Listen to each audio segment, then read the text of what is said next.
processo motivacional. Então, vamos lá, vamos construir aí uma linha de raciocínio. Processo motivacional está ligado à motivação. O que é a motivação? A motivação é a gente ter razões para fazer alguma coisa ou deixar de fazer alguma coisa. A gente sempre acha que a motivação é sempre um impulso para fazer alguma coisa, mas quando você deixa de fazer alguma coisa, você também tem uma motivação por trás disso, né? Então, assim, quando vocês falam em valores, crenças e medos,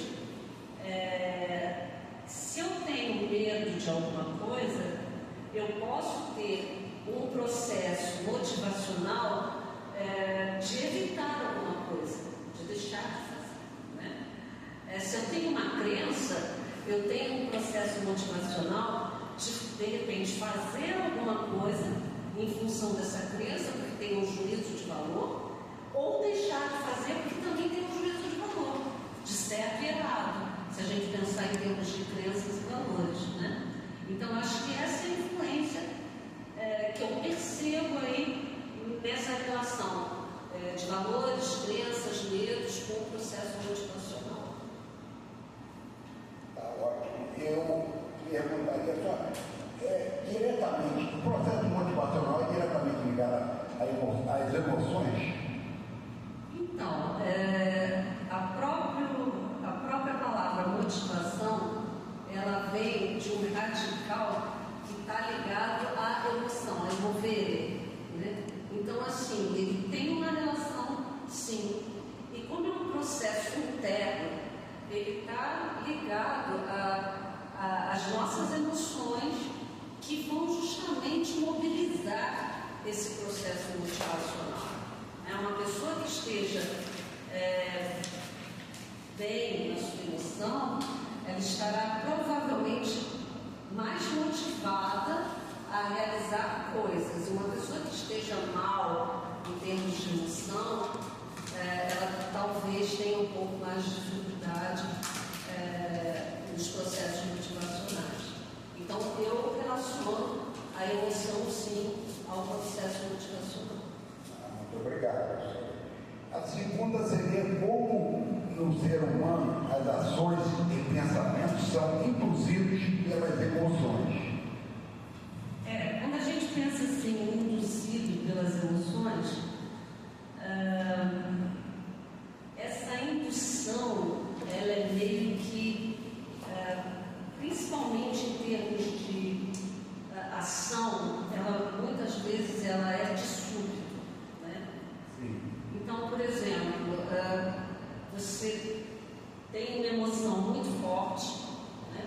E ela vai te gerar uma ação, né? De fazer alguma coisa, correr, abraçar, chorar, enfim, ela vai te mobilizar a uma ação.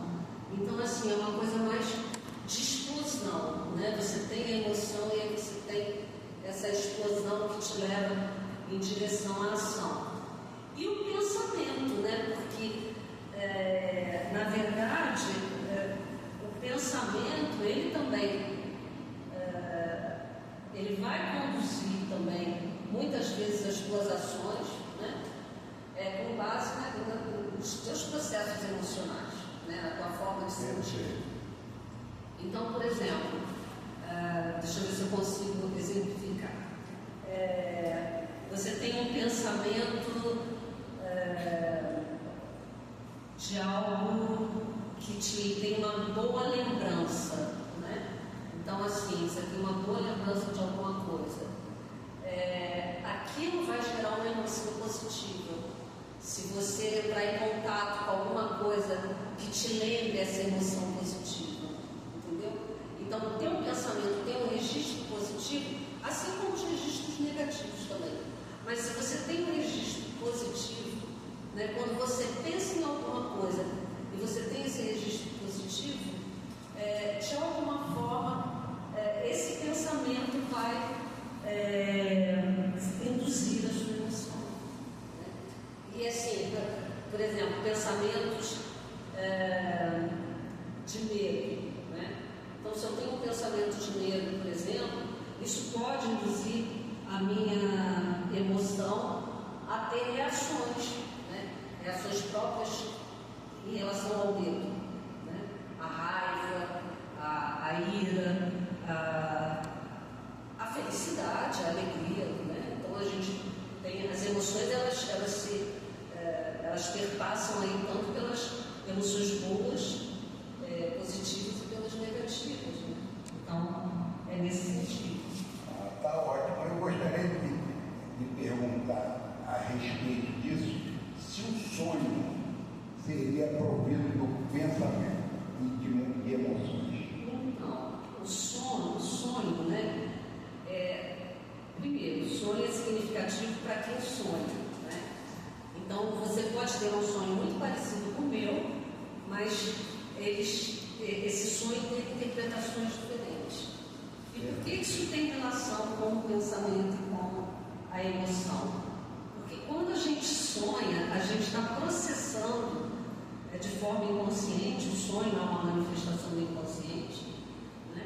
A gente está processando registros que a gente tem, registros de pensamento, registros de experiência, registros de coisas que aconteceram, por exemplo, durante o dia, né? É muito comum às vezes a gente sonhar como se o sonho fosse uma continuidade do dia, porque são os restos de luz, é aquilo que a gente leva do dia para o sonho. Então ele vai influenciar assim. A tua pergunta foi, agora me perdi um pouco. Como o pensamento e a emoção influenciam o sonho, né? Exatamente.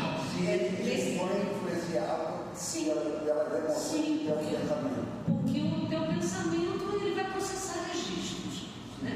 Esses registros vão estar no domínio do inconsciente, porque seria impossível ter todos os registros daquilo que a gente pensa o dia inteiro, todos os dias, no nosso sistema consciente. Então isso vai para o inconsciente. Então, obviamente, os nossos pensamentos vão estar em forma de registros